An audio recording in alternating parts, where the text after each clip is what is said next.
Welcome to the Abundant Vision Fundraising Podcast. Whether you are a seasoned professional or a first-time fundraiser, we have the advice you need to take your next step toward major gift mastery. I'm your host, Tom Dauber, President of Abundant Vision Philanthropic Consulting. I'm very excited. We've got a fellow joining us that, thinking back to my earliest days as a major gift officer, was just somebody everybody revered and looked up to.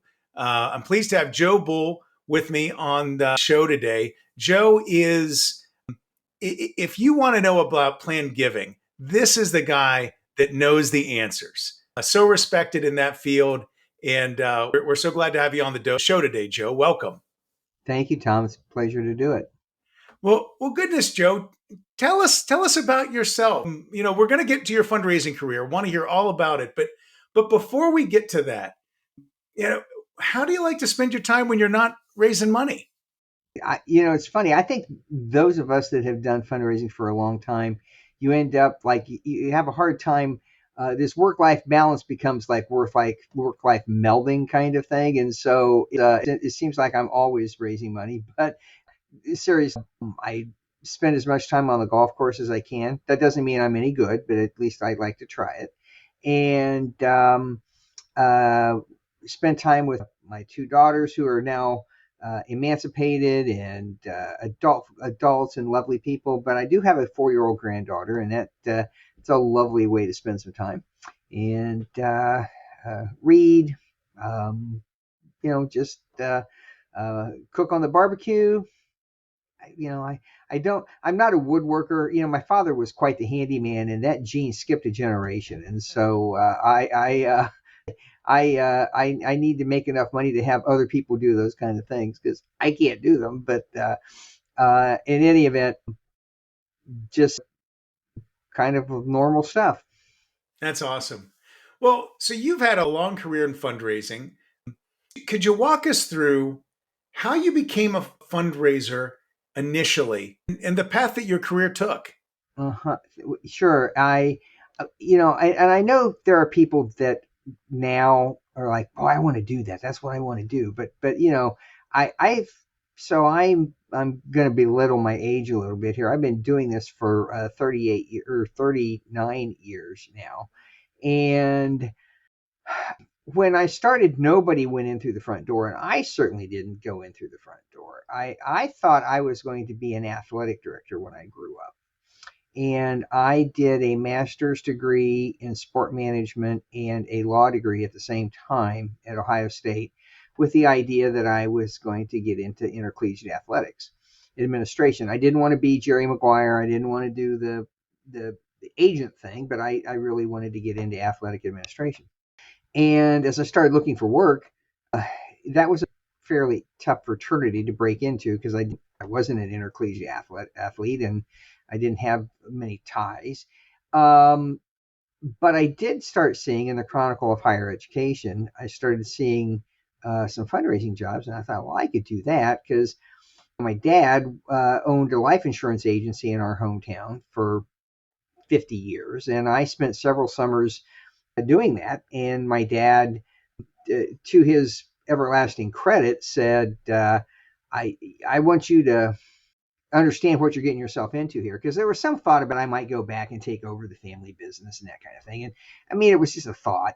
And he said, this is a eat what you kill kind of business. And so he gave me a stack of folder of orphan clients and a phone book and a telephone and said, get on the phone and get out the door and start selling. And I learned two things. I learned, one, I liked really dealing with people and even dealing with people in their homes and in strange, and just kind of not even knowing people.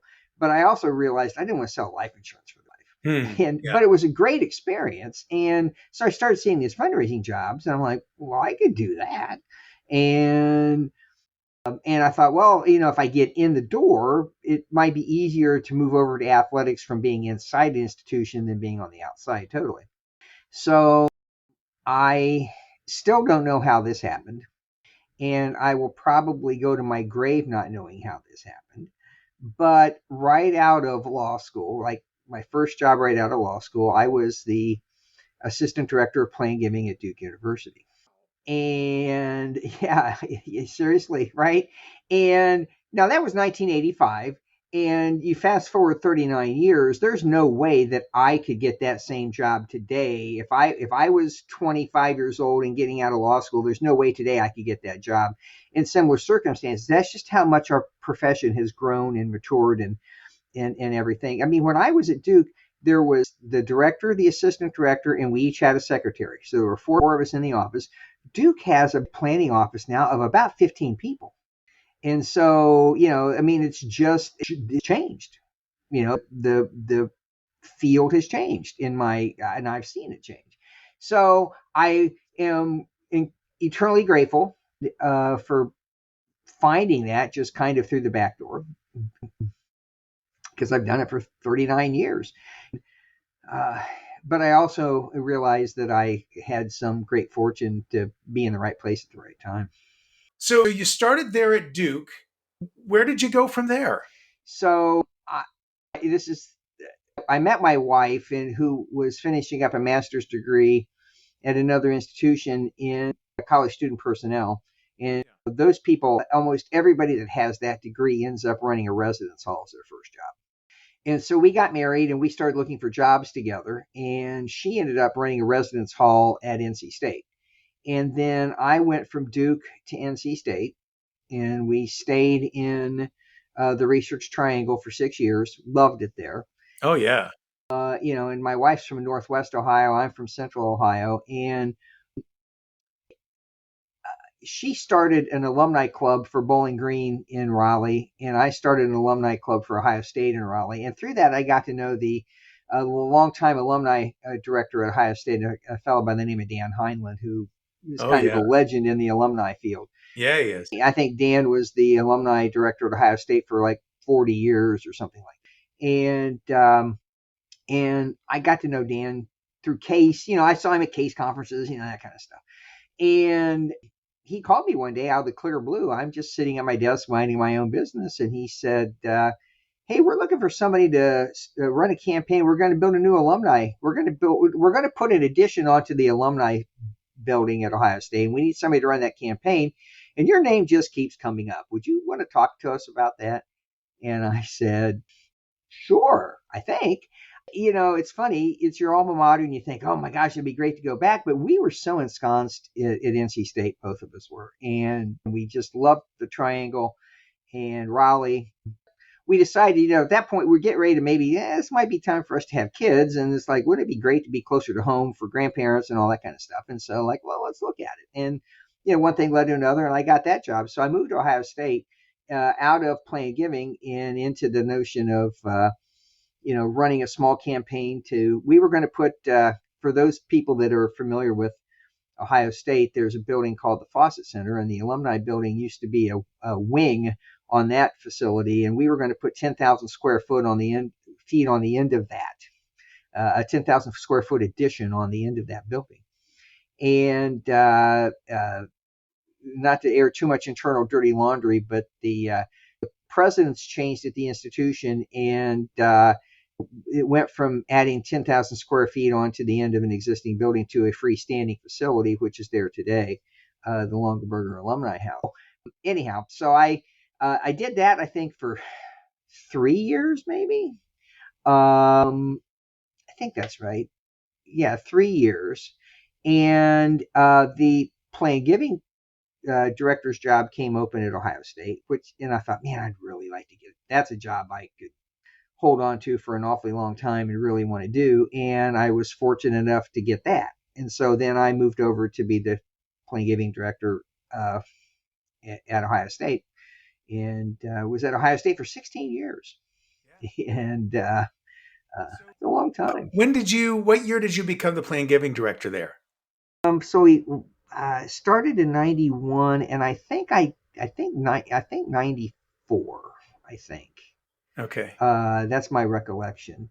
Actually, I know that's it, because our daughter was born in 94, and she was born, and I changed jobs just about the same time. So okay, that makes sense. And how long did you serve as the Planned Giving guy there? 13 years. 13 years. Lucky wow. 13. Yeah, you're Lucky not kidding. 13. Now, where did you go from Ohio State?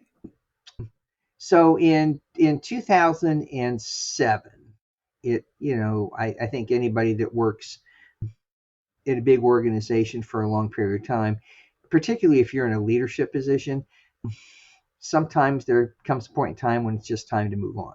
Mm-hmm. And it was for me, even though it was my alma mater. There had been a significant number of changes above me, and it was just time for me to move on. Uh, took a I took this really interesting job. This is another one of those ones where a longtime colleague of mine. I think one of the things I might want to say as we go through this is the power of networking kind of thing. Oh, yeah. And so through my service on the what is now the National Association of Charitable Gift Planners, the Plan Giving professional group, I did a fair amount of work and service on them, and I got to know people in a lot of different places. And one of my dear friends from there called me and said, "Hey, I've just left the University of Washington, and I'm the associate VP at the Nature Conservancy, and my job is to put together a principal gift program, and I've got an opening in the Midwest, and you'd be perfect for it." And I said, "Wow, your timing is impeccable, because I think it's about time for me to leave Ohio State." And Yeah. so we talked, and I went to DC and interviewed, and so that was August of 2007. Now, if you do the math on that, so this job never existed. And so, you get things rolling, you get to learn kind of what's going on, and you're trying to pull together, there's not a prospect list. I mean, it's starting from nothing, and so this is in September, I believe I started. And so getting ready to kind of get really things cooking in November, knowing that it's not the best time to get things started because you're getting into the holidays and stuff, but it's time to get started. And, people are like, "Oh, we can talk later," or whatever. And I'm thinking, okay, it's the holidays. So then you get into the January of 2008, and nobody wants to meet with me. And I'm trying to think, what in the world is going on? Well, of course, we all know in retrospect what was going on. People were seeing what was about to happen. The Great Recession, and too big to fail, and Lehman Brothers going bust, and all these other things were happening in the first quarter of 2008. So it really wasn't the best time in the world to actually start a new job trying to create a principal gift program. Pretty bad timing, actually. Pretty horrific timing, actually. And the Nature Conservancy, as you know, is an amazing organization. I mean, it's a fabulous organization, and they have a spectacular fundraising program. And it's just, it was just hard. And so my boss that had hired me, the University of Washington made her an offer that she couldn't refuse to come back. She was actually Bill Gates Sr.'s prospect manager when she was at UW. And then she left and went to the Nature Conservancy, and they let her be gone for about 14 months. And they said, "You got to get back here." And so they made her an offer she couldn't refuse to go back to UW.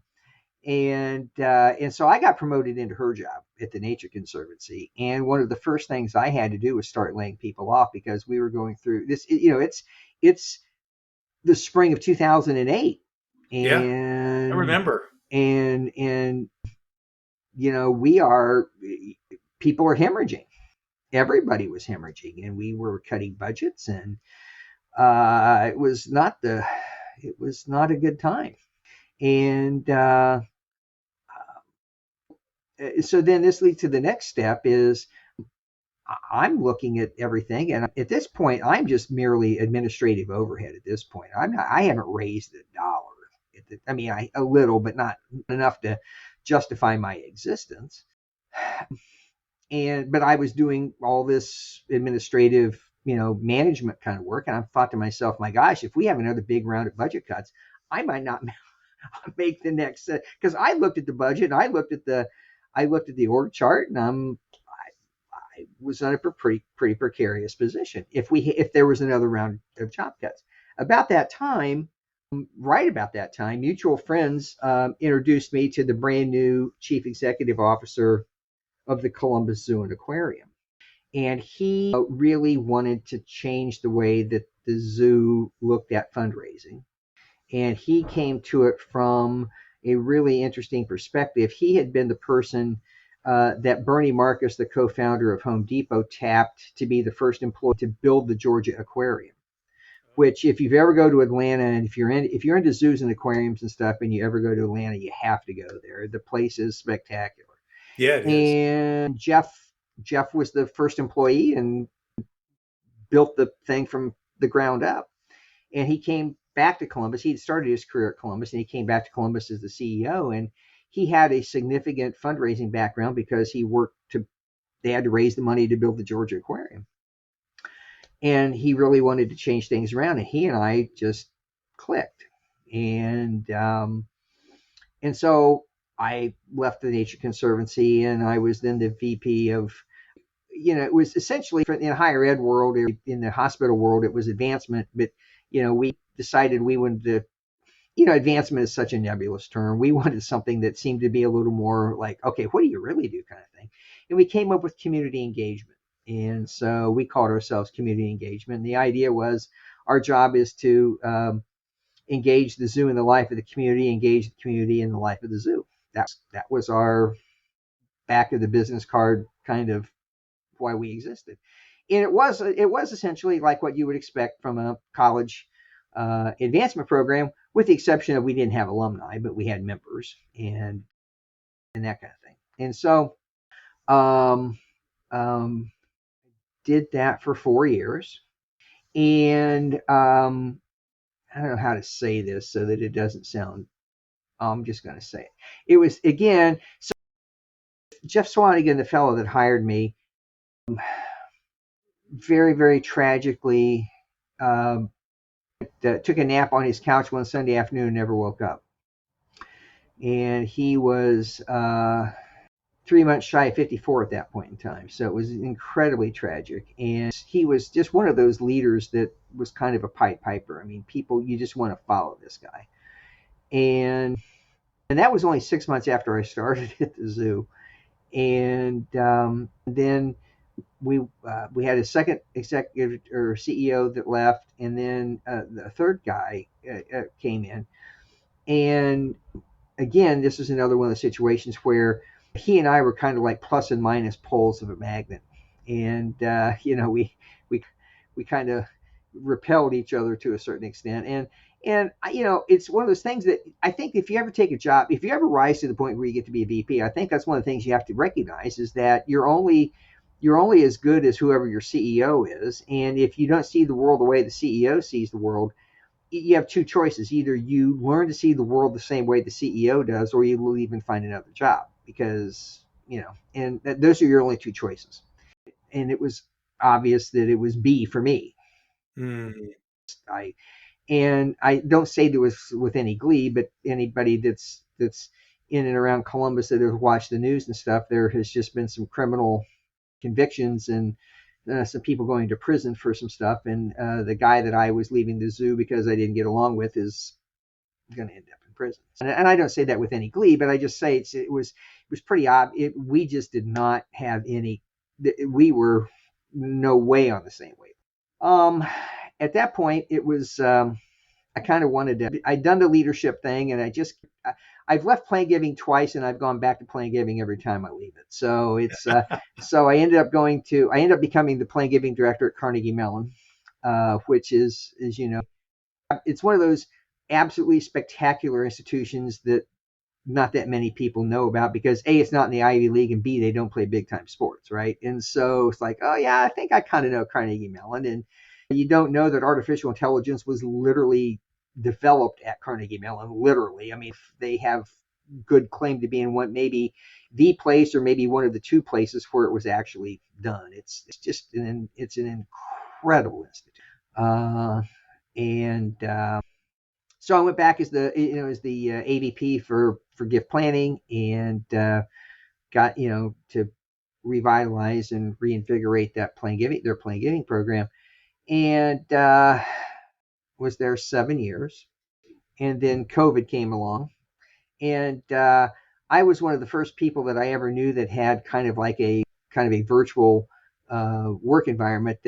our younger daughter was in high school when I took the job at Carnegie Mellon, and we really didn't want to jerk her out of high school. And so I was commuting back and forth to Pittsburgh. I mean, not every day, I mean, because it's a 3-hour drive one way, but um, um, but they allowed me to be in Pittsburgh Monday through Thursday and do my work from Columbus on Friday, so I could be home for a longer weekend with my daughter who was in high school, which was fabulous.